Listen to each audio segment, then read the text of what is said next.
Hey, Heather. Yes, Amy. Did you know that approximately 1 billion plastic toothbrushes end up in U.S. landfills every year? That's a lot of plastic. It sure is. Now, if you're like Heather and me, you're always looking for easy ways to reduce your carbon footprint. And when I say easy, I'm not kidding. Here's one of the easiest ways I know. Just switch to a biodegradable toothbrush. Earthmania bamboo toothbrushes are made from premium, biodegradable, and highly sustainable bamboo with densely packed, ultra-soft, BPA-free bristles. So they're safe for everyone, including kids and people with sensitive gums. With Earthmania, you get a fantastic clean for your entire mouth, and you can feel good about helping out the environment. They come in a 4-pack biodegradable cardboard box, not plastic packaging like most toothbrushes. And just like an old school plastic toothbrush, you should switch out your Earthmania bamboo toothbrush every 3 months. So a 4-pack box will last you an entire year. Also, did you know that bamboo is naturally antimicrobial? So a bamboo brush is less likely to harbor germs and mold like their plastic counterparts. I'm sold. I can't think of a reason not to switch to Earthmania. Same. And for our Casting Notice listeners, Earthmania has a deal. And who doesn't love a deal? I love a deal. Yeah, go to earthmania.com and enter the code Casting Notice at checkout for 20% off your entire order. That's www.earthmania.com, discount code, which is 2 words, Casting Notice. Earthmania premium bamboo toothbrushes. Love the earth, love your smile. Hey, it's Amy. Today on Casting Notice, Heather and I will be discussing child actors in the entertainment industry, as well as our thoughts on the HBO Max docuseries Quiet on the Set, The Dark Side of Kids TV. It's going to be a juicy one.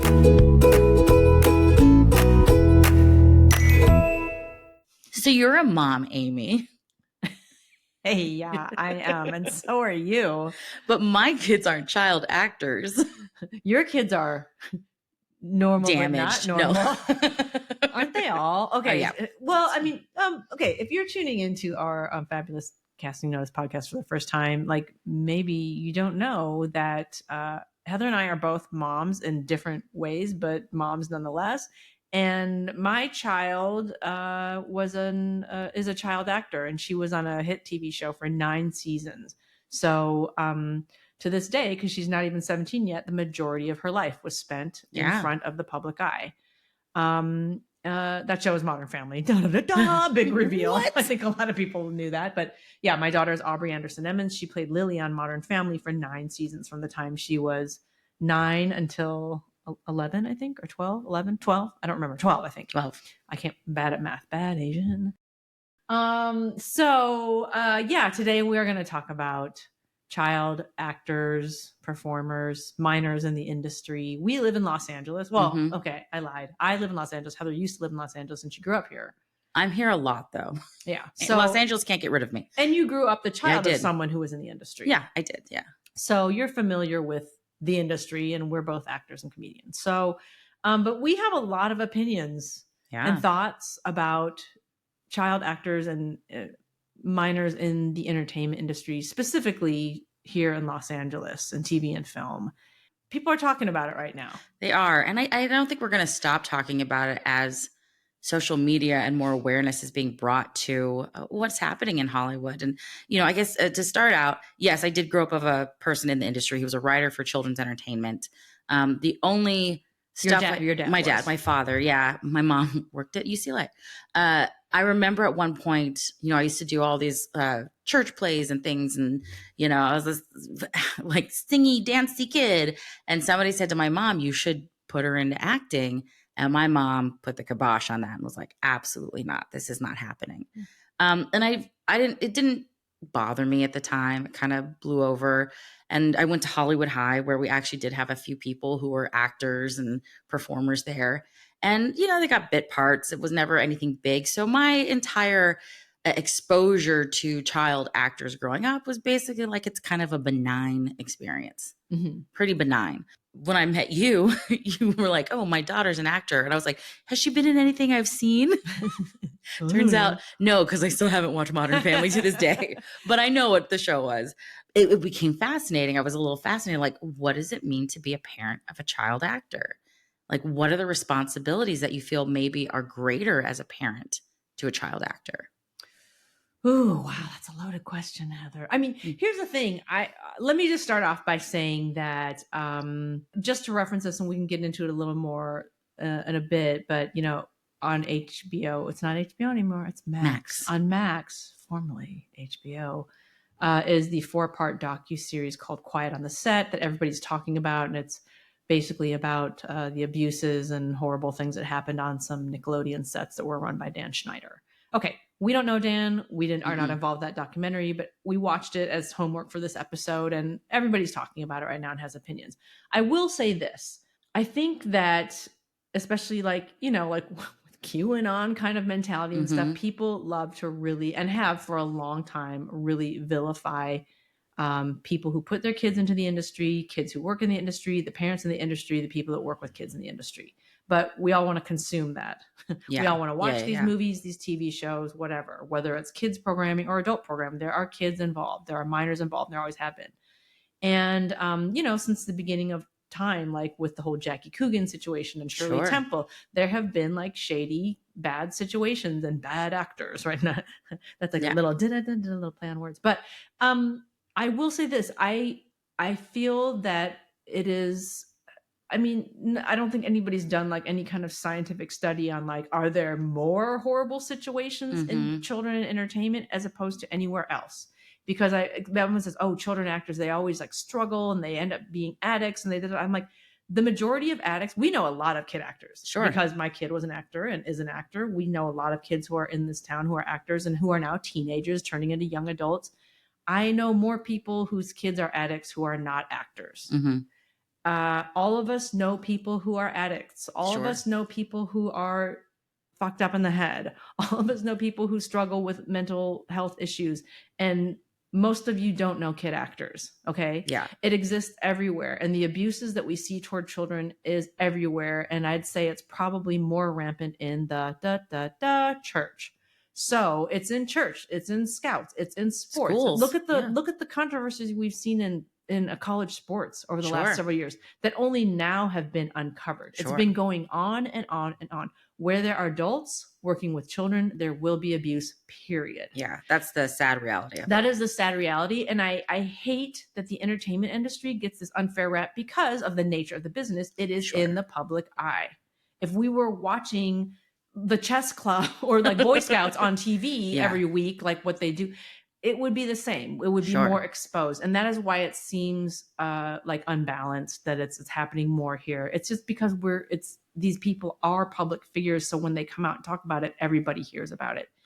Do you think though that maybe because, especially with these child actors, their life can be so odd and restrictive that if they don't have a good guiding force in their life when they're 100%. kind of done, they kind of go crazy. Like we would say crazy, but they haven't had that guidance. Absolutely. Absolutely. And we do see it happen all the time. I think it happens in other areas as well, though, but it is a little different because we're talking about kids who are making money. Yeah. And I think that is where it gets really sticky because it's like, if you didn't have a good relationship with your parents going into like, let's say you get a series regular on a show. Now you're making thousands and hundreds and thousands, sometimes millions of dollars. And then you almost like a foster kid kind of age out of the system, right? You become a young adult. You're not cute and little anymore. And once you turn 18, you get handed your Coogan account. You can do things as a legal adult. You don't. And after you're 16 on a set, you don't need a guardian anymore.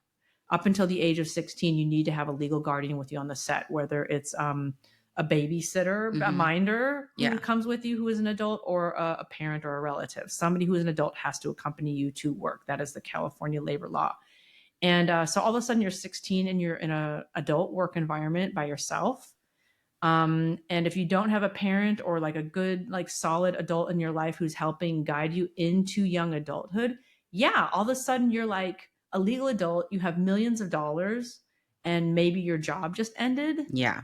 Now what do you do? Yeah, like think about how you felt, you the audience, and even myself, your first job ending. Imagine, but if you had millions of dollars, how you would feel, you made like millions of dollars from working at Pizza Hut when you were 16. Yeah. Right? And then you turn 18 and you were like, Pizza Hut fires you or lets you go, or gets like Pizza Hut closes for good. And like, you've got all this money. Yeah, that would be really tough. I mean, anybody who gets a ton of money and then like their life changes drastically. Like you look what Sure. happens to like lottery winners. Yeah, yeah, absolutely. That's why the majority of lottery winners lose all their money and They go end up bankrupt bankrupt in a couple of because years. they don't know how to manage the money to begin with. I mean, I think about this in a context like you saying to me, I didn't realize this, that at 16, you don't need a guardian on the set. I've had two 16-year-olds now, and I have another one that's turning 16 this year. What the fuck? Can you imagine them What the in that fuck? environment Yeah, alone? no, don't do that. Yeah. No, they need a guardian more than all because they've got this dumb little I'm basically an adult brain, and you're like, no, you still eat Gushers by the bagful instead of a meal. Like you don't, Yeah. you're still such a child, and that's fine. Be a child. You know, it's like Sondheim and Into the Woods. Stay a child while you can stay a child. Yeah. And yet, giving a child that responsibility of you get to mind yourself on the set. Mm-hmm. Mm-hmm. And I've been on a set as an adult. And granted, these have been great sets, nothing terrible has happened, but there's a lot of pushy shovey and you have to be vocal. Like they will forget to give you water under the hot lights and you have to be like, "Hey, I've been standing here for 3 hours, you know, can you please bring me a bottle of water? Can you do this?" You know, and to ask a child to advocate for themselves, Well, here's the you thing. know. Okay, and this is another because I really want this episode. I mean, we definitely can have fun with this episode Yeah. too because I want this podcast to always be fun, even when we're Sure. talking about serious stuff. But I do want to dispel a couple of myths Sure. because I think most people outside of the industry and even many people within the industry are not clear on what these laws are Mhm. and how they're followed. So, and specifically speaking to that docuseries too, this ties into my thoughts about the docuseries. But okay, so you need to have a guardian, an adult guardian of some sort with you, come to work with you through the age of 16. Mhm. But if you are still a legal minor under the age of 18, you still have to have the studio teacher by Okay, state so they're law. there. And what a lot of people don't understand is they think the teacher is just a school teacher. They are an accredited state of California teacher or whatever state you're in, like to teach, like K through 12 or Yeah. whatever it is. And they do make sure that you're getting your 3 hours minimum of school work done each day that you work. But they also act as a social worker for the minors on Okay. the set. So they advocate for them. And if you have a good studio teacher is beyond their worth weight in gold because to the parents. Yeah. Because you can't, as a parent, you can't sit on the actual set with them. You sit at the monitors and Yeah, you watch, or you go in the trailer if you don't want to watch. But if you're smart, you're there and you watch. And so you're really relying on that studio teacher to be there to do what you would kind of do as a parent. Sure, absolutely. Like if they're thirsty, like someone bring me, you ask a PA, like the teacher's, Aubrey needs a bottle of water. Aubrey needs a snack. She's really hungry. There was even an episode I remember where she had to wear a little flower crown on her head. May have been for the wedding episode, actually. Yeah. When her two dads got married, and it was really pokey. It was really itchy on her head. And she told her studio teacher, not complaining, but just being honest, like, "Oh, this is itchy." And she called it like costumes and said, "Can you line this with something that's bugging your head?" Because this is a child who has to wear this pokey thing on her head for hours. Yeah. Hours and hours, take after take, and then be expected to perform. So that is also part of their job, is making sure you're not being put in danger. And if you are speaking to the right person to say like, this isn't safe. Or like there were days where it was like we were out in the hot sun and it was like take after take after take. Sure. And she was like, "That's it. This is the last take," because it's too much for her. And the director can only do so many things at once. They're looking at so many moving pieces. It's not like they're necessarily being abusive. They keep asking for another take. Their job is to get the shot. Yeah. Right. And that's why the studio teacher is there, to really make sure that nobody's overlooking the child's safety and comfort and well-being on set. Now, here's another thing that people really don't know, and this is where it gets really sticky, is that the productions hire the studio teacher, which is a complete conflict of interest. Yeah. Because if the teacher is constantly having to be the ball buster, the production will fire them. Yeah. If they're a janky production. But it is okay. So it's a real conflict of interest. And some of these scenarios that we're seeing in the Quiet on the Set docuseries, I like my first thing as a parent who's in the industry goes like, where is the studio teacher? When the kids were being sort of like alone with adults, sequestered off with adults who were not their parents. Parents were being separated from the kids. It is true. You don't spend a lot of like actual you're not with your kid on the Yeah. set. You're watching them through monitors. You're there on the set when they're working, but you're not sitting there like in the next room while Sure. they're shooting. Like you're not on the actual set, like, right? Only the actors and the people who are working, the camera people and props or whatever, they're on the set. So you're nearby if you're smart.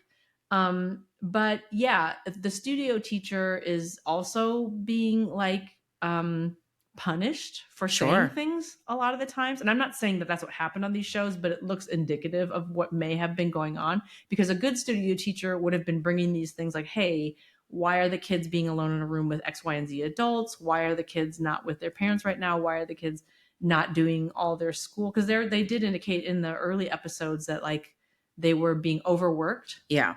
that they Yeah. were like, oh, just another hour or another 20 minutes or whatever. That is like one of the biggest jobs for a studio teacher, Yeah. is they call it pumpkin time. They said, because that's when the kid turns into a pumpkin. It's like, okay, this kid can work legally 4 hours today Yeah. or whatever. And they are keeping exact minutes Yeah. of So the why kid's wasn't that day. happening? And they go, okay, Heather's available for 15 more minutes. They let production know, Mm-hmm. the director and the ADs and stuff, like, this is how much time she has left. You'd have to get the shot within the next 15 minutes because I'm pulling her in 50 Yeah. minutes.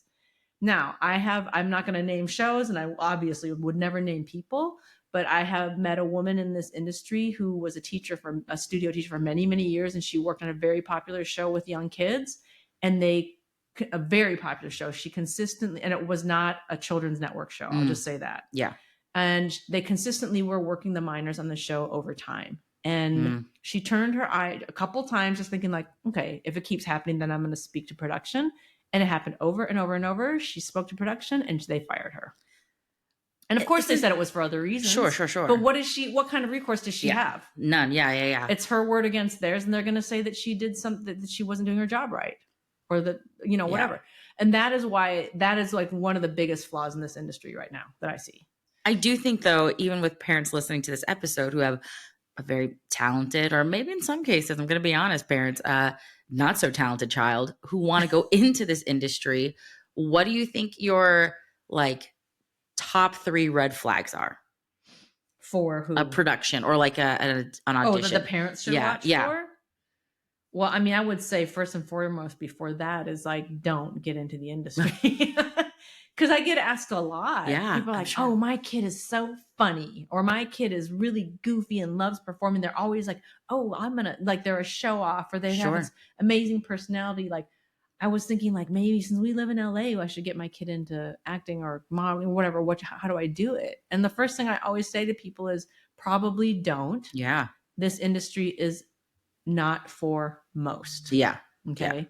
And I don't think it's a bad industry any more than I think like pushing your kids in sports and academics. Sure. It's whatever your kid is into is what your kid is into, and you can turn it into shit no matter what it is. There's a lot of female gymnasts who will tell you it was bad. Yeah. Well, Yeah, all those male athletes here who got like molested by the doctor, by the team doctor and stuff.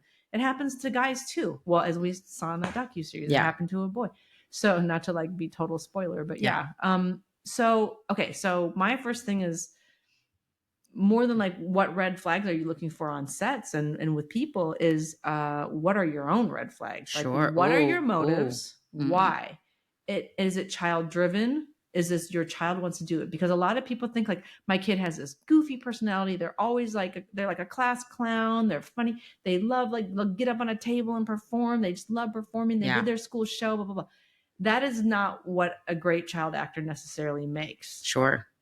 The temperament for a child actor is a child who is generally like kind of calm and mature for their age, and can take direction, and frankly, who can work like an adult. Yeah. And a lot of people who have really hyper goofy kids, that is exactly who is not a great child actor, because they're not being good at being told what to do and then doing it over and over and over again. And over.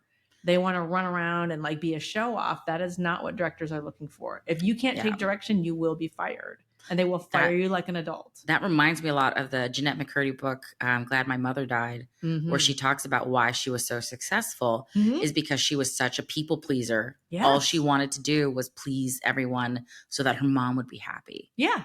Yeah. And so that's like right there, like before anything, you have to consider like, why Why do I Why? want to put my kid Mm-hmm. into this? And a lot of the most common thing I hear is, oh, just to put some money aside for a college fund. Yeah, have them sell like bracelets. I don't know. It's such a tricky thing because I mean, part of me wants to say like it's never a great choice. Sure.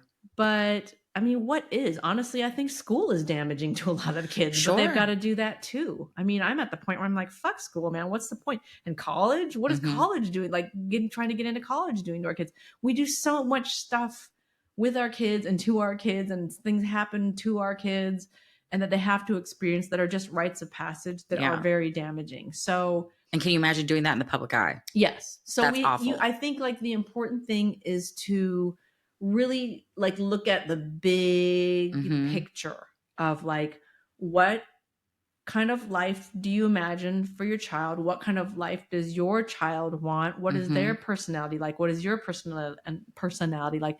And you have to be brutally honest with yourself because that's the stereotype is that it's a staged Parent. parent who wanted it for themselves and they're going to live vicariously through their child, which I've been accused of by people who don't know that I was an actor long before Aubrey Sure. was. And I actually didn't want to put her into the business. I wasn't like, no, she's never going to do it, but it wasn't something I was busy Yeah. working on my own career. Sure. Yeah. It hadn't even crossed my mind. So if you're wanting your child to be famous, Mm-hmm.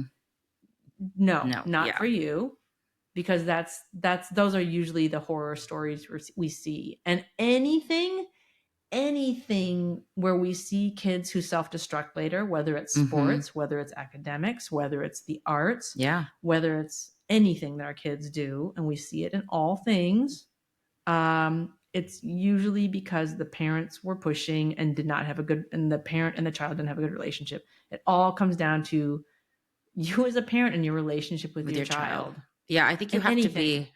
be, if you were going to do this, but I think if you were going to be like the sport parent, like I have 3 kids who bowl, one is very serious about it. You as the parent have to be willing to make tough decisions, Mm-hmm. and also listen to your kids. So if your kid's like, I'm done, you Yeah. have to be done. You Yeah. you can't, yeah, you may have invested time and money and anything, but you should do that anyway for your kid. But if it's not bringing them joy and it's bringing them stress, but like you as a parent have to step in and be like, hey, I'm going to have to be a bad guy here and say, this is what's best for your health. This is Yeah. what's best for the long term. You need to stop what you're doing. And I think there's a lot of parents who also have kids like, no, I'm fine. I'm fine. I want to keep, because the kid is somehow in this idea. I have to put myself in this position of like, I have to do this now. I have to make this money. I have to do these auditions. My parents spent so much time and energy. And then it feels forced upon themselves. Mm-hmm. And I Mm-hmm. think a parent has to be willing to recognize, like, maybe it's time we stop and we pull back and we don't do this anymore. And Absolutely. Yeah. And listening to your child too. mhm, And I mean, and that there's another sticky situation when yeah, it comes to entertainment is if you're in a contract though, you can't quit. yeah, that's tough. And Aubrey was 9 years on that show. Hmm. Were there times she wanted to quit? Hell yes, there were days she wanted to quit. And again, people be like, oh, what a horrible mom. See what you forced your child into. There are days when your kids want to quit Yeah. bowling. There are days when they want to quit swimming or soccer. They want to Hmm. quit football. They want to quit the chess team. They want to quit, Sure. quit debate. Whatever it is, there are days that are hard. But did she want to quit all the time? No. In general, she had a great experience. But yeah, there are days just like any activity that your kid does Yeah. or that you do. Yeah. There are days as a comedian where you're like, shit, man, this sucks. Why am I doing it? I want to quit. But you get back up on stage or whatever it is.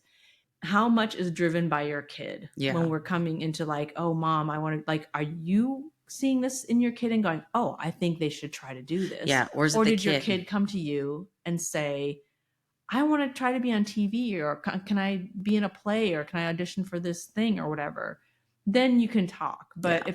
if it's you really driving that train, you really need to examine why. And if it's Yeah. just about like making college money, there are other Ways other to make ways. it. Yeah. And the reality too of kids who get into this industry and parents think they're going to make a college nest egg, it's not Mm-mm. going to happen. You'll be lucky if your kid makes a handful, thousands of dollars. Yeah. That is what most kids make. They'll book a couple commercials, couple print ads, maybe a co-star, and then like in their Coogan account, which is like your youth protected account where 15 up to 15% of the money goes, or no, 15% minimum goes, sorry, or more if you want, but that's silly. Yeah, most kids have like a few $1,000s in Yeah. there. It's not going It'll to make cover you college maybe money. if you're lucky the first A year. book. Yeah. Your Right? psychology 101 book and like your meal plan for the first semester. Like Yeah. kids typically do not. My kid won the Powerball. Sure. She did. That is not how it works. And she's dealing with that now of learning like how hard it is to get work. Like nobody's working right now. Yeah. And she wants to be out there auditioning. And I'm like, honey, there are no auditions. Yeah. It's not you. So this is a hard business. It is full of rejection and heartache Mm-hmm. and full of you also have to be really willing to like know that your kid is going to be scrutinized Yeah. for their physical looks. Yeah. We want a fat kid for this role. We want an Yeah. ugly kid for this role. We want the dumpy girl. Yeah. We want the nerdy looking kid. Mm-hmm. We want the spoiled brat girl. Like your kid is going to be typecast Yeah. as a type. I mean, we talk about how bad it is for us. That's what like kind of born this whole podcast. I can't even imagine. And also what it does to the psyche of a child, because we're adults, we can rationalize it. Like we hate it. And that's why I made this podcast. You're right. To talk about how much we hate it. But can you imagine being a child and being like, you're the fat bully? Yeah. You're the ugly kid. Yeah. I mean, I've seen breakdowns where it says not traditionally good looking, goofy looking, off looking, like, you know, they're trying not to say ugly, but we all know what they mean. They want an ugly kid.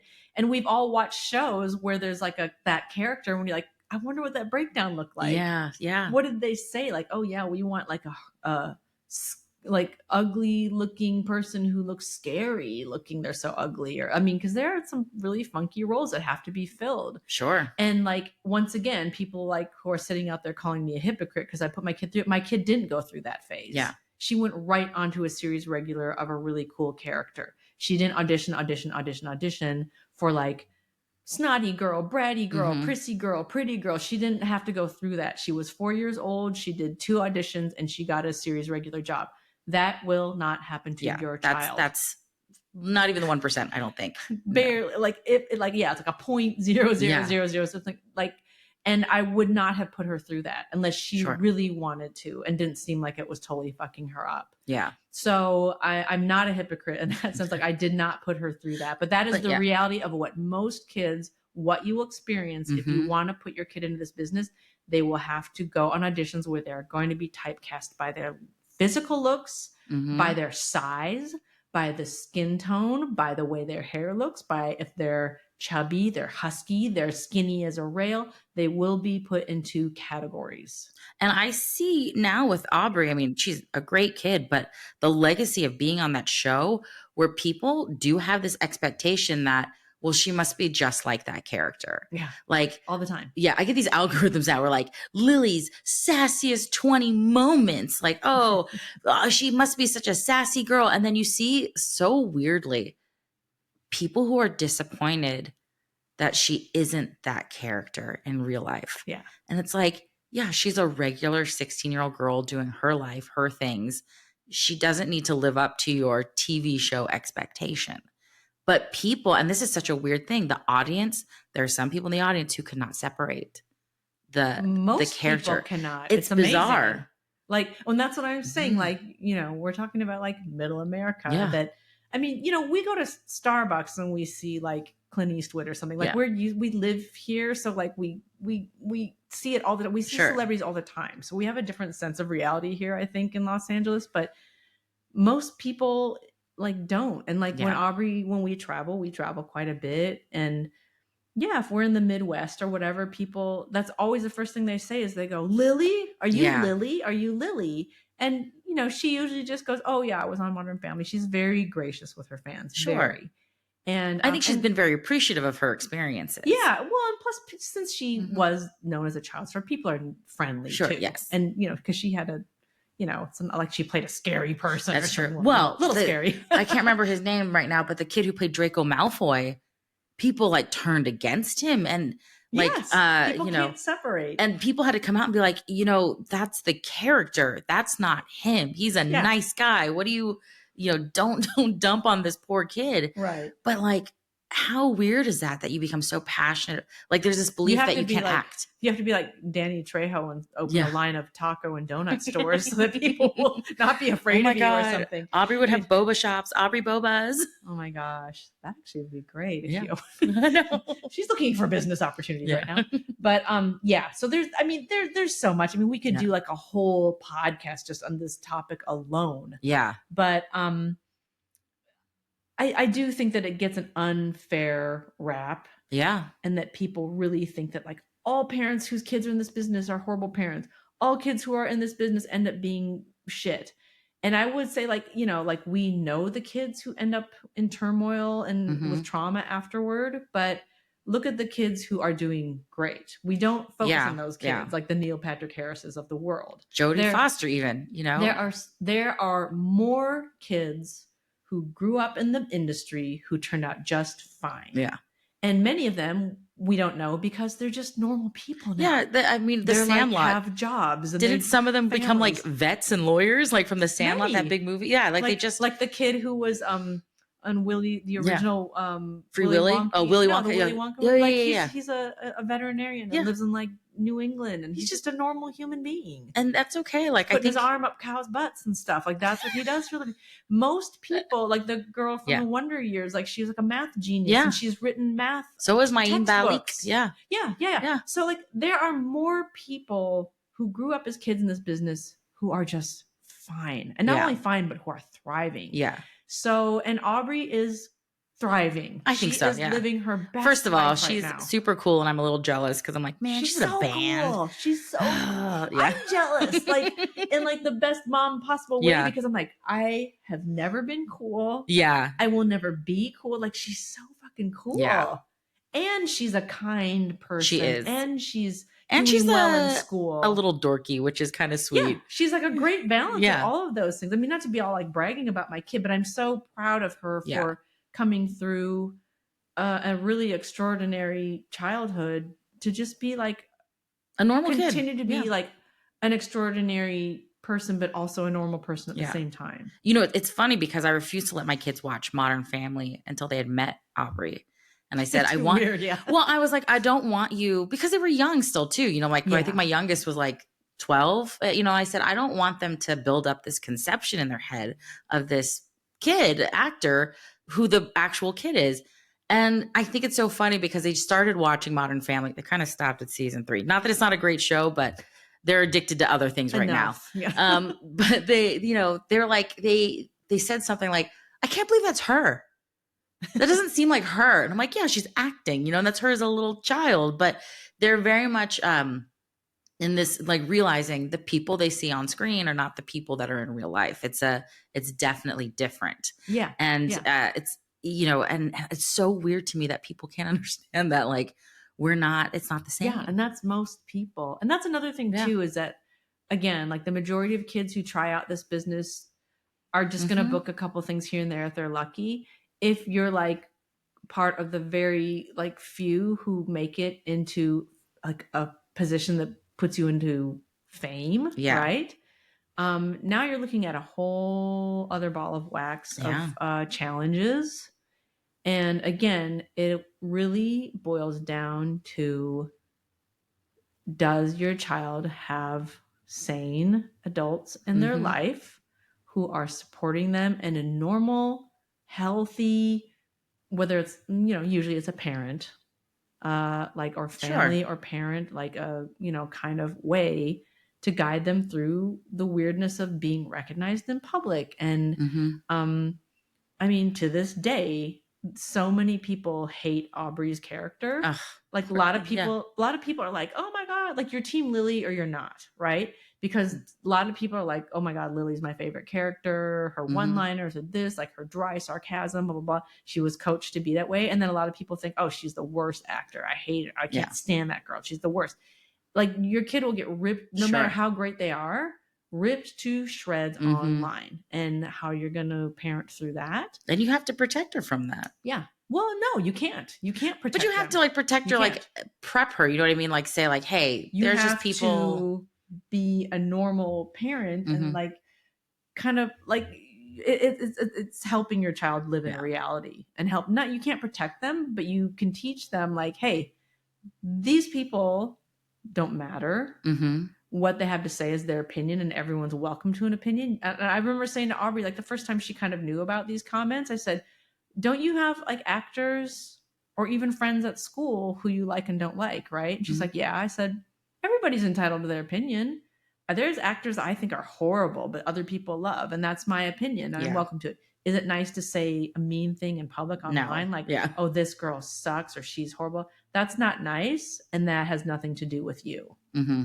Because no matter what you do in life, whether you decide to be a scientist or a veterinarian or whatever, there are going to be people who like will go on Yelp and be like, this is the worst veterinarian in the world. Yeah. Everybody gets criticism. You're just going to get more because you're on a TV show. I said, but it doesn't matter. It doesn't. I also think people are terrible because it's like you're they're commenting horrible. about a child. A child. You know, like adults, it's like you're an adult. You've made this choice on your own. But to ridicule, like I've seen on other shows where people talk about young child actors, and you're like, they're literally a child. Yeah. They're, you know, their reading ability probably isn't where the script is. They're not Aubrey couldn't capable. read the first 2 seasons she was on the show. She was 4 and 5. Like she couldn't read a script. Yeah, it's ridiculous, these expectations. You think about the people who are doing this heavy criticism and view on kids, and it's like, that's a child you're talking about. So let's talk about the documentary quickly. Let's quickly talk about Quiet on the Set docuseries on HBO Max. On Max. Max. I'll never want to call it Max. No. It's always going to be HBO to me. Sorry. I think a lot of people are going to talk about this and have their analysis of it. I think it was very much what we expected in terms of salaciousness of happening on the set. I thought it was more about Dan Schneider, and I was not surprised, but what I felt was more compelling about the episode were kind of the 2 episodes about Brian Peck. Yeah, I mean, I thought it was going to be all about Dan Schneider specifically. And it was kind of 50-50. It was. And the Brian Peck part, I think, was the most shocking and upsetting. And if you know even more about what happened to Drake afterwards and the legal troubles he's had, you know, this is a kid who got messed up in a bad way. Yeah, and definitely. And I think the interview with the father, where the father says he begged the mom, do not leave him alone. It's so upsetting. Oh, it's so upsetting. But it's like also, and nothing against the father. I think he thought he was doing everything right. And honestly, up to that point, he was doing everything right. But it's like the ability of a person to triangulate a family like that. It's so creepy to me.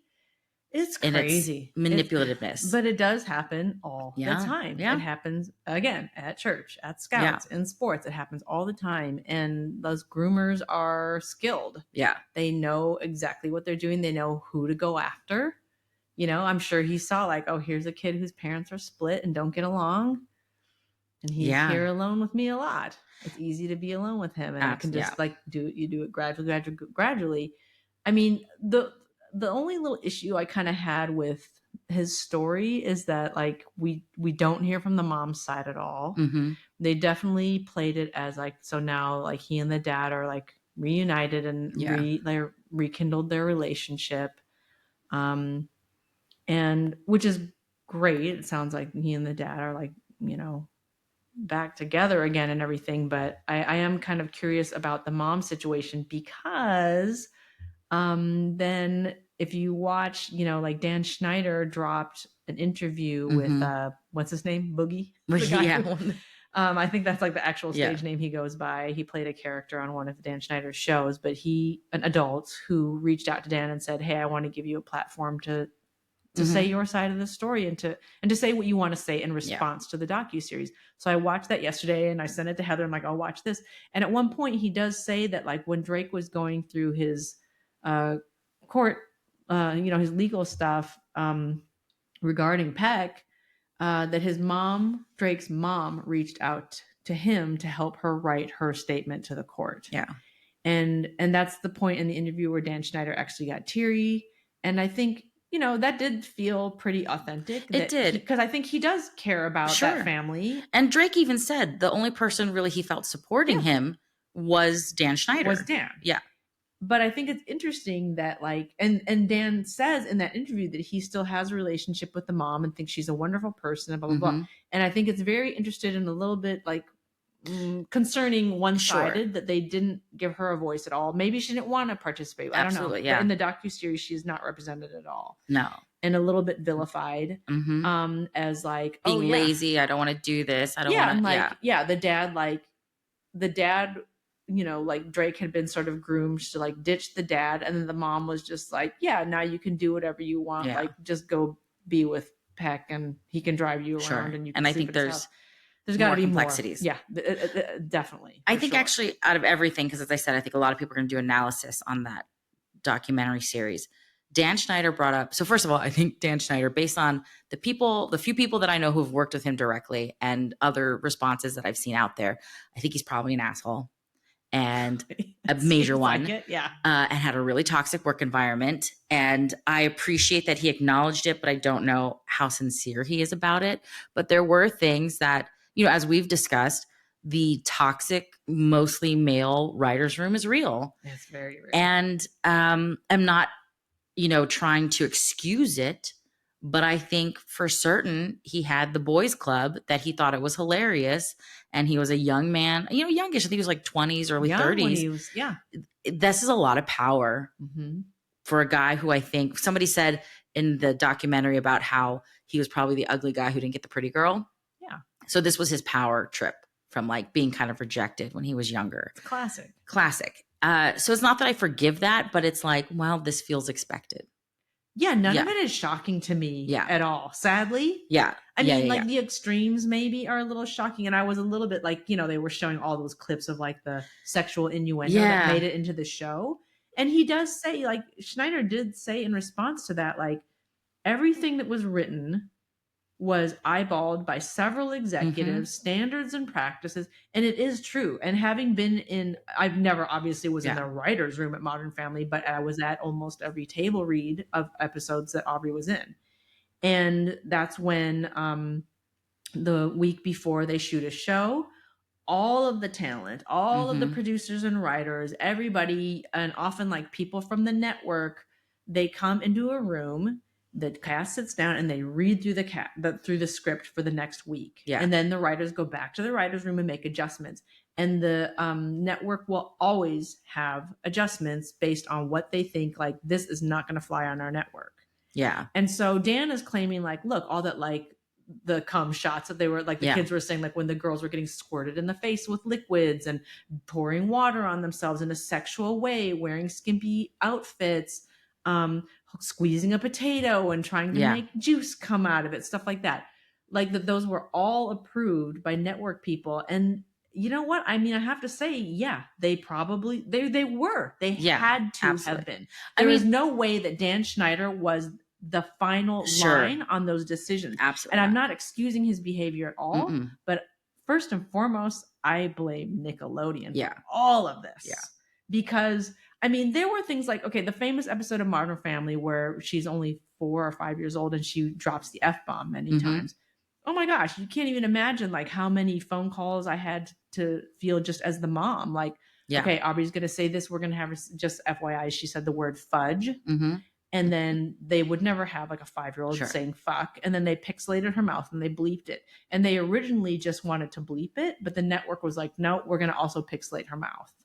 And it caused international news. I don't know if you go back and Google it, it was international headlines because a child was saying the F word on a network TV show. It was a big, big deal. And there was even like a little right winger at UCLA who was like, had a student group that was like students for like proper behavior or something like that. And he started a petition to ban the show. Oh my gosh. To take that up to turn. And it's so and it was crazy because the point of the episode is all about like that having this is something that adults deal with. Your kids hear a swear word and they repeat it, and how are you going to handle it? Yeah. So I mean, my point is that these things do go through several channels. Yeah.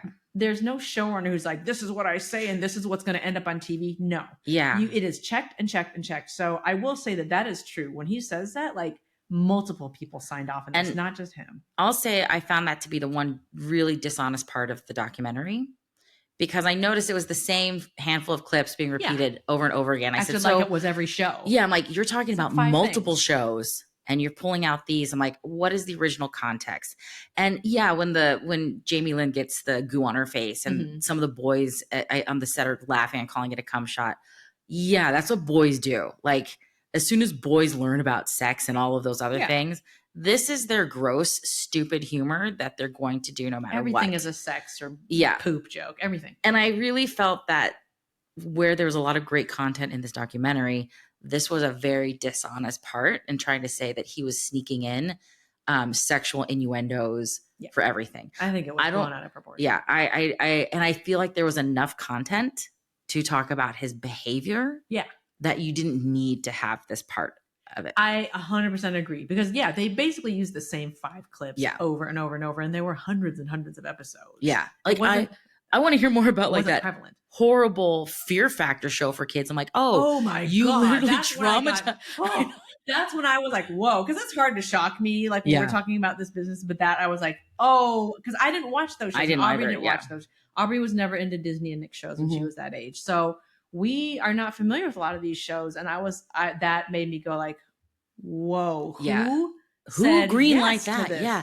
And like, it wasn't little stuff. It was the scorpion in the mouth. I'm like, you are freaking traumatizing children on TV. And that to me is like, let's talk about that. I was really blown away. But then that's again, back to like, I say like, sorry, but like I overall, like that's Nickelodeon. Yeah. That is the network. Yeah. Those were their choices. And I mean, I know they try to tie in the fact there were 3 sexual predators at Nickelodeon. I'm like, first of all, there's probably more than 3. Oh, well, yeah, I know. I'm like, you think only 3? And it's like, that's like when people say, I don't know any gay people. Yeah. like, oh, really? You don't? Sure. Yeah. Yeah. And people don't walk around with a sign that says sexual predator on them. They're Absolutely everywhere. Not. They are everywhere. And it's I felt that honestly made the documentary feel a little dishonest to me. Yeah. And it's too bad. But I mean, I think there was plenty to talk about, and you could have talked to even more people who had been there on the set. Like Jeanette McCurdy refers to it a lot in her book, The Toxicity. I think that there's a lot that could have been said about that without having to go to some BS clips. Right. I do think that, like, I mean, because Jeanette McCurdy talks about hating wearing a bikini, and the other girl talks about it too from Zoe 101. Yeah. And I'm like, I think you could talk about that, about children being put out of their comfort zone and being forced the boy saying like wearing that leotard. Yeah, and several times having to wear tights and leotards and like, feeling very uncomfortable. And being covered in peanut butter and licked by dogs in a leotard. Yeah, that was horrible. Oh my God. I mean, I think there's plenty of stuff there to talk about, like putting children in uncomfortable situations. And going back to the earlier part of this, where were the teachers? Where were the advocates saying, this is ridiculous? Yeah. I can only imagine on that, like, what was that show called? Like Dare or something? Or just the Child Fear Factor. Yeah, like terrible. The Child Fear Factor show, whatever. Oh, sorry, I'm knocking over the table. Whatever that show was called, but it seemed to be horrible. And the whole time I was watching that, I'm like, where are the studio teachers? And not to blame the teachers. No. Because I'm wondering, like, they must have just hired teachers who they knew they could push around. Would do nothing. Well, I mean, you're talking about a toxic experience under Dan Schneider on that set, where he's yelling at people, having people massage him, which is just creepy and weird. And, all of this stuff. The fact that they were overworking these kids longer hours, the fact that kids were getting scared by him, like he scares Jeanette McCurdy, like while she's sitting, like what a weird thing for an adult man to do to a child. Very weird. To me, like that's why I was so surprised when you said, no, the teachers are supposed to wrangle. Cause I'm like, well, there was no wrangling done on that set. Teachers are definitely, the studio teachers are, anytime a kid is actually shooting, is on the set shooting, the teacher has to be there. Yeah. Period. But there's a lot of free time in between where it's like, like, okay, like we're setting up for this other scene. Well, I mean, Aubrey worked on a single camera show and those were all multicam. Those were all multicams, weren't they? I mean, like, again, I didn't really watch the shows, but yeah, there's like rehearsal period. And so there are a lot of times where it's like, oh, the kids are just hanging out in Crafty, getting something to eat or walking back and forth between the classroom. And so there is a lot of opportunity to be without the teacher, but generally that's when the parent is there. Sure. That's always when it was like, okay, Aubrey's scene is done. Her teacher usually would go back to the classroom, start prepping or working with another kid or doing whatever she had to do for the next thing.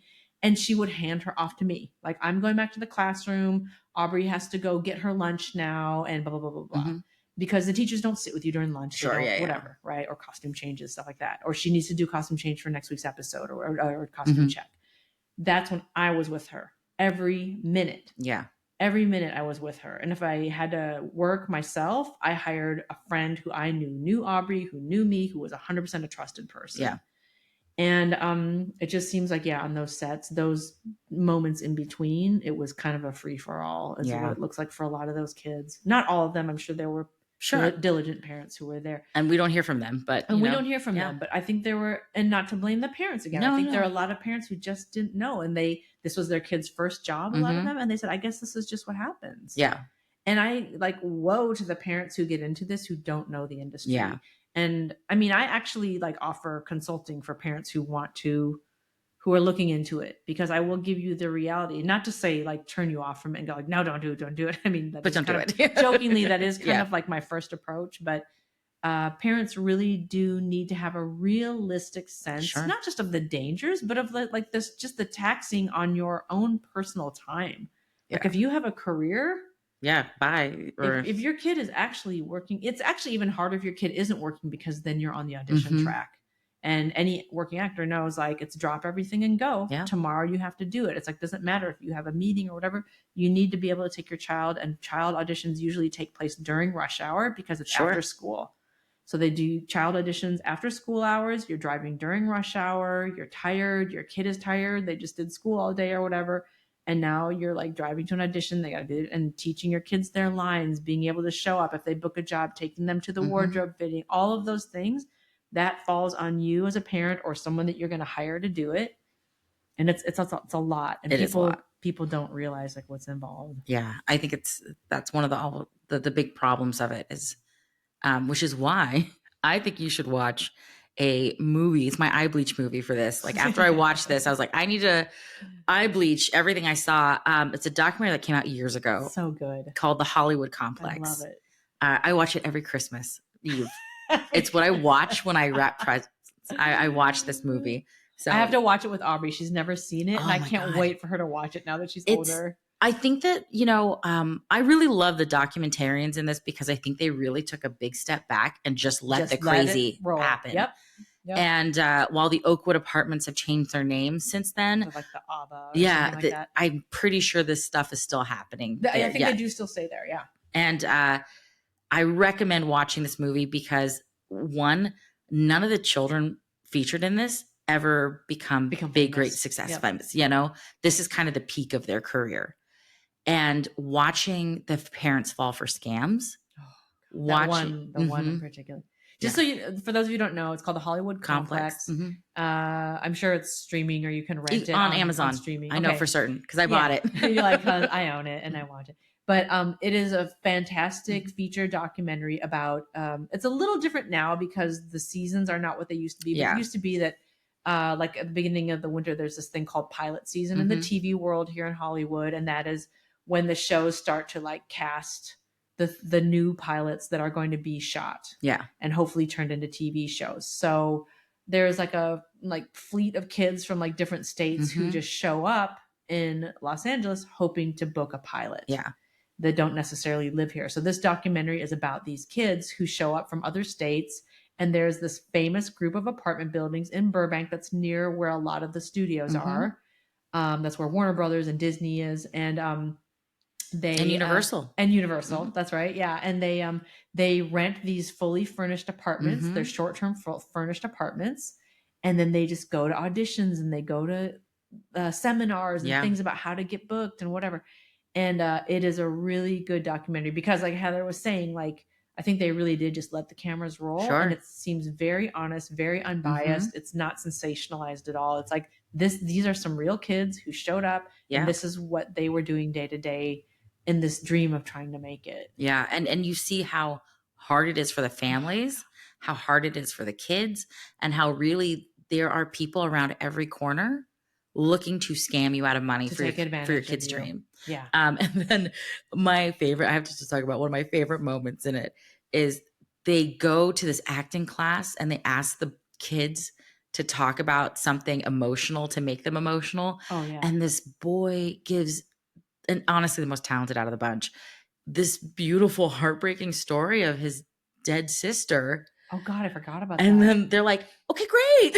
Okay, now who else has a story? Yeah. And it was just like, and this is why, like, it's such a light bulb moment. I think people, like, if you really want to get your kids into this industry, you need to watch it.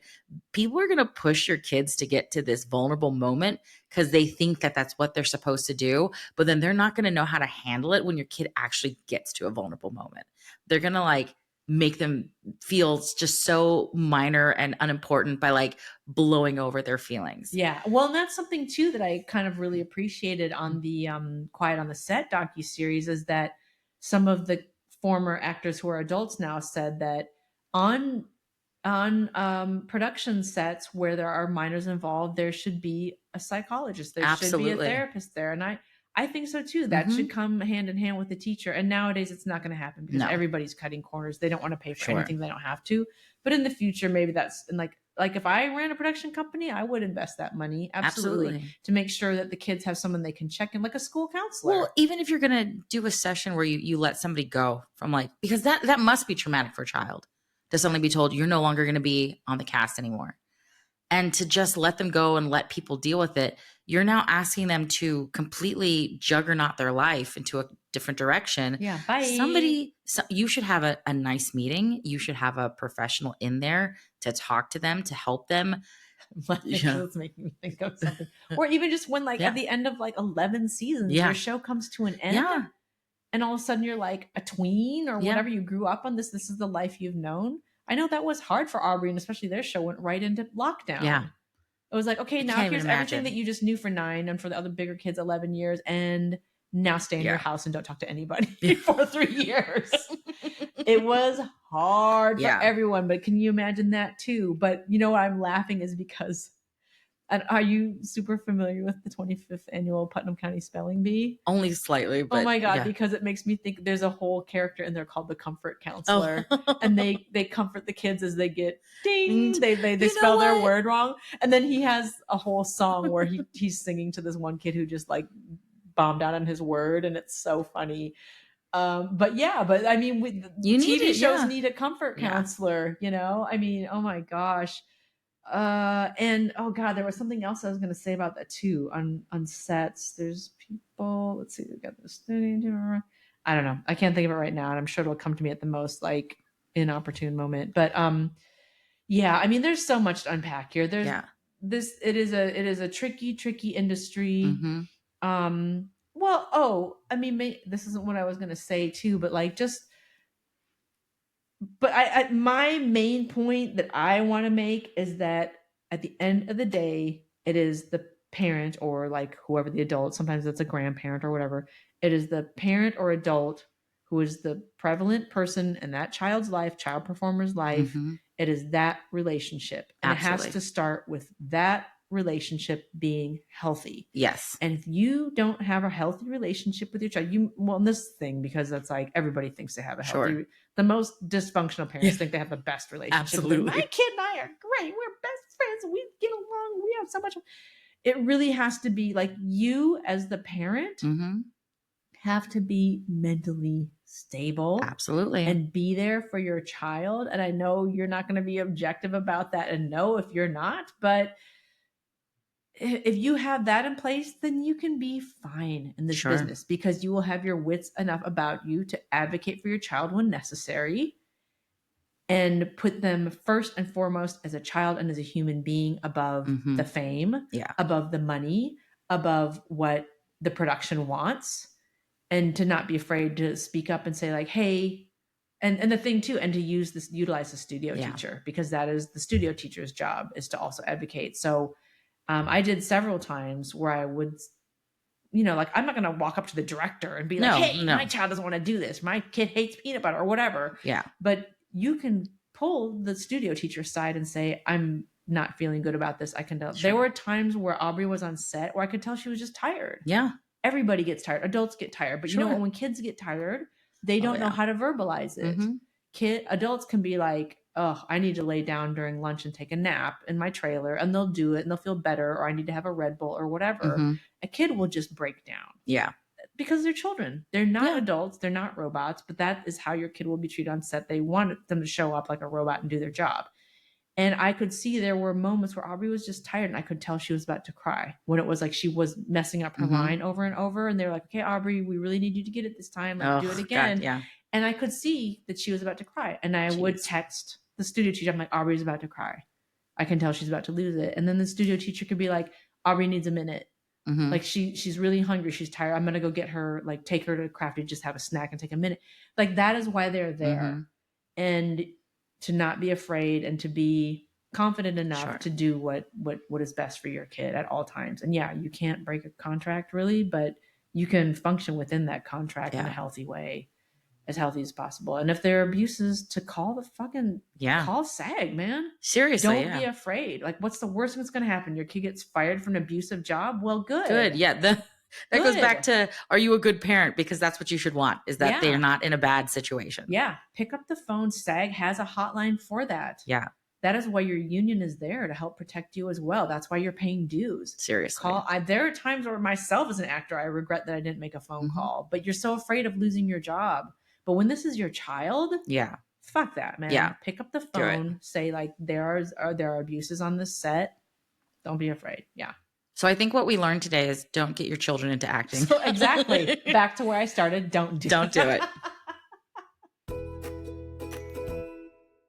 Next week, we're going to talk to author and advocate Angela Tucker and discuss one of the most important books out about adoption, You Should Be Grateful. It's a great interview.